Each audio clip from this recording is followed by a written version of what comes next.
Uma consequência natural do capitalismo é o socialismo. O desenvolvimento das forças produtivas. Porque se você produz além daquilo que o mercado não comporta, para quem vender? Aí a crise de excedente de E aí produção... você tem uma sociedade faminta. Faminta, é claro. Que quer comprar e quer consumir. E não tem dinheiro. Mas no momento que essa crise se abate, as revoltas, as revoluções se dão por aí. A revolução do século XVIII, XIX na Inglaterra, ela se deu nesse sentido, mas não foi uma revolução operária. Em 1917 foi. Agora a gente toca no ponto, por que a revolução? 1918, o que foi aquilo ali? Foi socialismo de fato? Foi uma revolução socialista? E o que foi a União Soviética? A União Soviética houve a transição para o comunismo ou não houve? Eis a questão filosófica da tese e da antítese. Por exemplo, a revolução ela se deu em 1917 na Rússia, a revolução socialista, por conta de uma guerra que descambou uma guerra civil. A Rússia entrou na Primeira Guerra Mundial. Quem governava era o czar, a monarquia absolutista governava a Rússia. A Rússia era pobre, você tinha um contingente de trabalhadores camponeses na miséria. Sim. E aí detona a revolução. Quando o líder Lenin, ele diz aqui está dado um ponto de ruptura. Nós não queremos a guerra porque a guerra não traz benefício para os trabalhadores. E aí Lenin chama a revolução. Aí se dá a Revolução de Outubro de 1917, que foi consequência de um processo de crise econômica interna da Rússia e a guerra, Primeira Guerra Mundial. Quando ele chama para a revolução, a sociedade agrária, uma sociedade de camponeses, e você tinha uma sociedade industrial incipiente, uma classe de trabalhadores nascendo ainda, porque a maioria é camponeses pobres, né? Então, a revolução acontece dessa maneira, entre uma guerra imperialista e uma guerra civil, certo? Entre os Estados Unidos, a Alemanha e a Rússia, ela entra na Primeira Guerra como entrou na Segunda. Só que, quando Lenin chama a revolução, a Rússia sai da guerra, né? Então, ali o czar é deposto, naquele momento.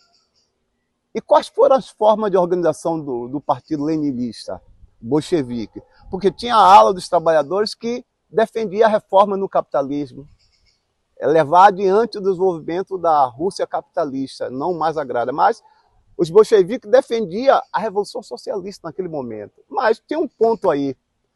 Como você distribuir riqueza, como você acabar com a fome, se ali você tinha uma Rússia feudal, um capitalismo incipiente. Não era um país ainda desenvolvido. Não. É isso que você está querendo dizer. Era atrasado. Que quem tomou a iniciativa mundial, a nível mundial, quem tomou a iniciativa para o socialismo foi a Rússia. Foi a Rússia. Só que a Rússia não tinha estrutura capital suficiente para manter e desenvolver e acabar com a miséria, o socialismo. Então quer dizer que para o socialismo existir, precisa primeiro passar pela fase do capitalismo. A fase do capitalismo. Ali foi uma espécie de uma revolução abortada. Não era dado um momento, porque o próprio Marx do século XIX ele já diz, bom, para que haja uma implementação do socialismo, que é a transição para o comunismo, tem que haver o reino da abundância. Mas capitalismo em um país atrasado não daria certo. O socialismo, você fala. Socialismo para um país atrasado. Socialismo primeiro tinha que passar pelo capitalismo. Para poder se capitalizar, que é o que a China está fazendo. Mas a China, eu vou contar o outro problema. Outro aspecto, certo. Então, ali estava dado um problema. Os conselhos operários começaram a se organizar dentro das fábricas, certo? Que pela obra de Marx, Lenin estava certo, que era conduzir os trabalhadores para o controle da produção, controle da riqueza e distribuição equitativa dessa riqueza que tirasse os trabalhadores daquela miséria. Ou seja, produzir o suficiente para dar uma vida digna. Esse era o mote do socialismo. Então, quando a Revolução estoura, ali a Rússia é semi-feudal, um país atrasado, com pouca revolução industrial, e um operário pequeno, fabril. A maior parte dos trabalhadores camponeses, vivendo na miséria, na penumbra ali. Então, Lenin, nesse momento, ele teve os olhos de um cientista quando diz aqui está dado um ponto. E aí desenvolveu a organização dos trabalhadores em cima dos conselhos, que eram os bolcheviques, que era o partido. Não sei se tinha 100 membros, imagine, meia dúzia, 60 intelectuais, que Lenin era o líder, que ele estava exilado, voltou novamente na Europa, voltou para conduzir a revolução naquele momento histórico. Então, os conselhos eram uma forma horizontal de poder dos trabalhadores. Os conselhos dentro das fábricas, os conselhos de bairro, certo? Então, para que os trabalhadores tomassem decisão do controle da reprodução daquela riqueza que era a transição para o comunismo, né? Então, os conselhos tinham poder, tanto é que Lenin vai dizer, todo o poder aos soviéticos. Os soviéticos eram os conselhos dos trabalhadores, ou seja, uma forma de poder horizontalidade de baixo. Quer dizer, à medida que a Europa Ocidental, no geral, né, Inglaterra, França, também aconteceu posteriormente com os Estados Unidos, enquanto os burgueses estavam provocando, por assim dizer, um golpe nas monarquias, né? Era, que é uma facção burguesa. Isso. Então, enquanto os burgueses estavam tomando o poder por causa dos meios de produção... Os mencheviques. Isso. E aí, o Lenin, junto com os bolcheviques, que você está explicando, foi que começaram um movimento de contraponto, de se contrapor a eles e crescer junto, fazer a Rússia crescer, os países aliados crescerem, mas numa perspectiva mais socialista do que capitalista. Né? O objetivo da revolução. Mas não tinha uma riqueza suficiente ainda para isso e tentar fazer frente com o crescimento capitalista. É isso que você está querendo dizer. Havia essas forças divergentes. Uma burguesia ali que vinha do czar antigo, uma burguesia camponesa. Havia a nobreza camponesa queria continuidade. Alguma riqueza tinha, né? Porque a Rússia é muito rica, ela tem muito recurso natural, né? Mas por ser um país que a maior parte do tempo é frio, tem muito clima hostil também, não tem os meios de produções tão intensos, precisam ainda de ajuda. Mas os conselhos, Romilson, eram uma forma de poder horizontal, de baixo para cima. Tinha o partido, mas o partido entregou o poder aos conselhos, aos soviéticos, que eram conselhos, dirigentes, delegados de fábrica. Que aí você agora começa a entrar numa seara de regime, não é isso? Você agora começa a entrar num regime de imposição. Quer dizer que o governo agora é que vai determinar como que vai funcionar. Não é o governo, eu digo, é os trabalhadores coletivamente, através dos conselhos, que vai coordenar a política e decisões econômicas. Mas não é quem está tomando a dianteira agora no governo do país? Porque assim, como tem hoje no Brasil, embora a gente ache que o presidente quem manda, a gente sabe verdadeiramente hoje que o presidente não manda. Ele tem um poder de caneta de uma das páginas. Com certeza, mas as outras páginas alguém tem que assinar, não é só ele, né? Inclusive, existia o partido dos conselhos dos soviéticos, o partido dos conselhos trabalhadores, que eram os melhores. Subia para o andar de cima os melhores, mas os de baixo tinham voz. Sim. Aí você tinha uma estrutura de poder, de organização independente. E que ouvia quem estava embaixo. A cúpula assim, ó, minha demanda é essa, precisa ser atendida. Essa é a ideia original, central do socialismo. O socialismo era um poder horizontalizado, de baixo para cima, e democrático, acima de tudo.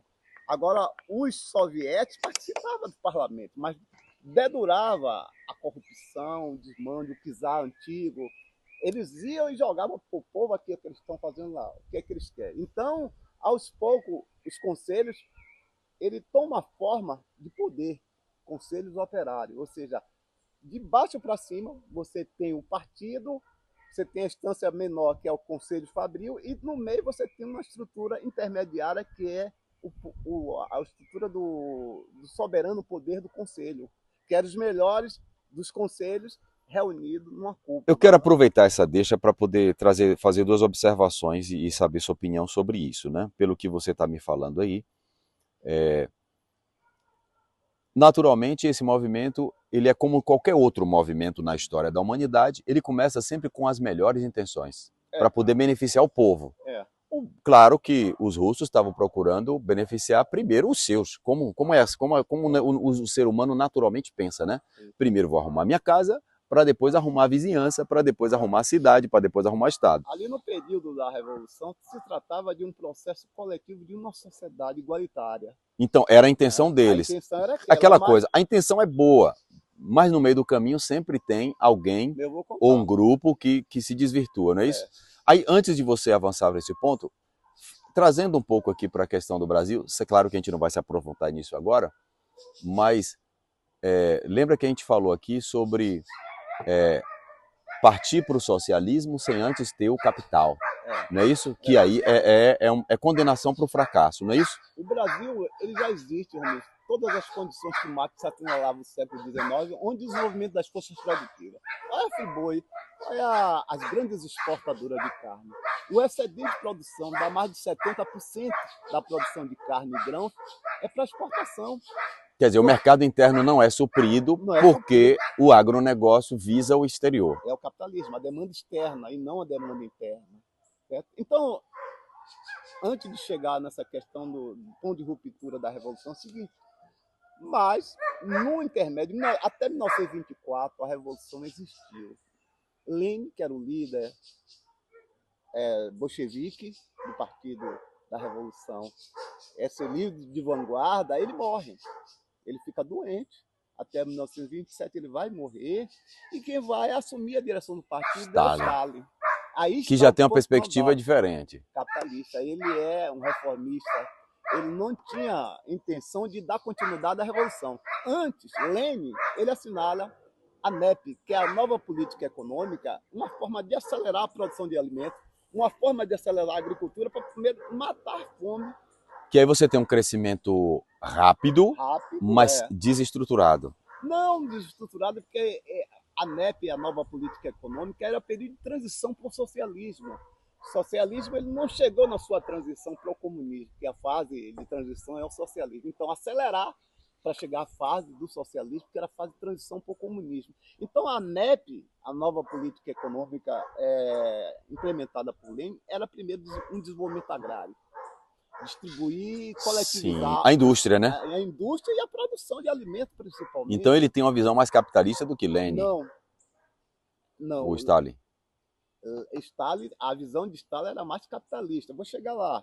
Lenin, a Revolução, ele era o condutor. Ele era um marxista genuíno. Quando ele diz que a NEP acelerar a produção de alimentos, acelerar a riqueza para tirar a Rússia do atraso para justamente implementar o socialismo, a NEP era essa. Então ele tinha entendido que ele primeiro tinha que acumular riqueza para poder implantar o socialismo. Dar um passo atrás para justamente superar a fase de atraso que estava tendo em relação aos outros países da Europa.